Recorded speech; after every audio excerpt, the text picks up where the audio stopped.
And welcome to a short and quick unboxing and first impressions of the 7Hz / Salnotes Zero. So it's a hyped up IEM because of its ultra budget price bracket and a promising sound signature from 7Hz themselves. So let's crack this one open. So this one opens up like a KZ, and its box and dimensions are almost the same. So yeah, slips on like that, and we have the black version of the Zero. The same acrylic style clear cover is present and represented with the IEM itself, with the asymmetrical and very edged design. So here's the faceplate if you want to take a closer look at it, and rather a bold color for the ear tips. Seems like a good quality ear tips that Salnotes / 7Hz have provided us with here.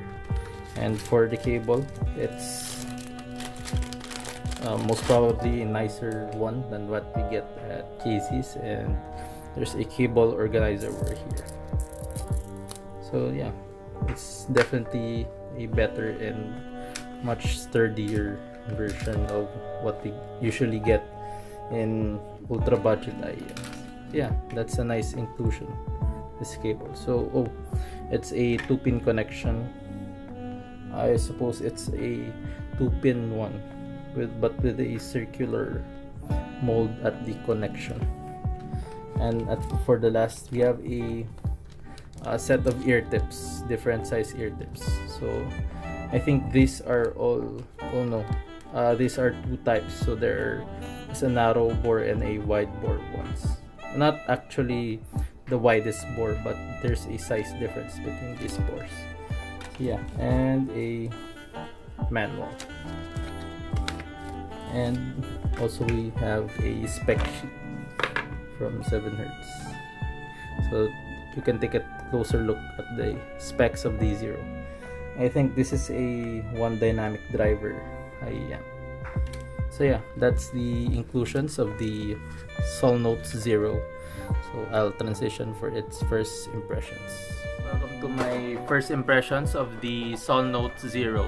So I would like to give a huge thanks to Linsoul Audio for powering this review. So for the overall tonality, it definitely follows the Choose branded road of following a leaner signature, especially in the budget price range. So Zero is definitely leaning into that branded road of a leaner presentation. So for the general tuning, it's definitely a balanced IEM with a slight boost in the sub-bass region.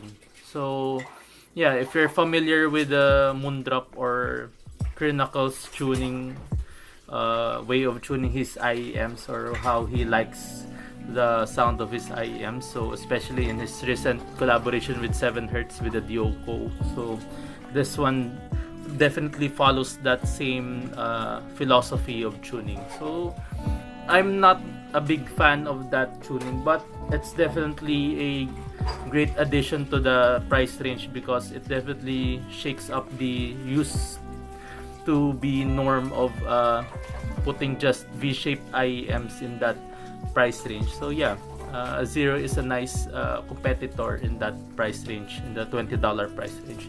So for the bass, it's definitely a sub-bass focus IEM. It has quite a lot of rumble in it, and the mid bass isn't that pronounced, so it has a lot of rumble, but it lacks the definitive kick to every song that it drives. So it's definitely a great IEM if you're looking for a more balanced presentation with a little bit of fun in terms of the sub-bass region.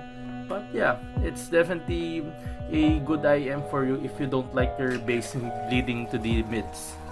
So for the mid-range, it's definitely the star of this IEM because it has a it indeed follows the philosophy of a balanced output, yet it has a slighter lean. As I have said, the leaner presentation still follows in the mid-range region. So it performs quite well in that region, but it still lacks the meat that I want in my mid-range, especially in classical instruments and also in more distorted instruments such as electric guitar. So it has a clear definition of what the instrument is trying to do, but it still lacks the authority and power that those instruments need to really be heard quite greatly in a mix. So yeah, it's a great mid-range response, but it's not quite to my liking. But it's not a detractor because that's a subjective opinion. In a more objective view, it's a great mid-range performer. So for the treble, it also follows the philosophy of a balanced output by not being too peaky. There's some peaks, especially in my standard testing song for sibilance, which is Dangerous by Michael Jackson, which he really enunciates the S in the vocals for that song, but it doesn't quite be sibilant as much as what I have experienced with IEMs such as 𝗚. There's some sibilance in 𝗚. As far as I remember, I own the 𝗚 and it has some sibilance in the treble region, but this one, it's a definitely more relaxed version of that style of treble tuning. So what I'm admiring the most, despite the slight peakiness of the treble of the Zero, is the nice treble extension it has. So it has it does not dip too much in the extreme upper treble region. So it has not a lot, but a sufficient amount of air to it that really widens up the soundstage, which leads me to the soundstage and imaging section. So for the soundstage, it's hands down the greatest soundstage that I have heard in the $20 region. So for the soundstage, the Zero is really a winner on that one because of the aforementioned great extension into the extreme upper treble frequencies. So it gives the IEM much more air and more room to breathe in, which definitely complements the soundstage performance. So dynamic drivers are known to be great performers in terms of soundstage performance. So the Zero definitely benefits from that.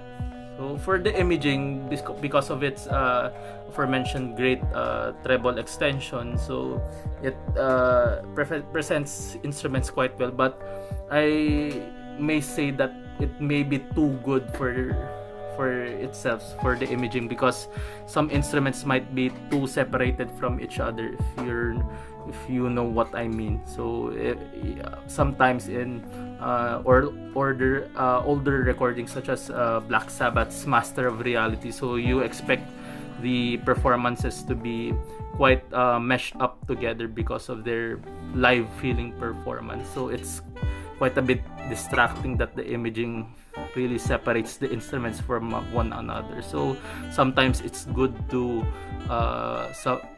be not poor in imaging, but have some times that it squishes up instruments so that it retains the original intended quality that the recording has. So yeah, I think the Salnotes Zero is definitely, I would not say it's a killer or brand killing IEM in its price range, but it's definitely a top performer in the price range, especially when you're considering the competition is quite tough in that price range. So yeah, I still won't give a score for this one because it's still my first impressions. I've only heard some quite minutes from it. So yeah, it's a great IEM if you're wanting for that recent trend of leaner IEMs. So yeah, that's my first impressions of the Salnotes Zero. So stay tuned for the full review. So Goji here, I'm out.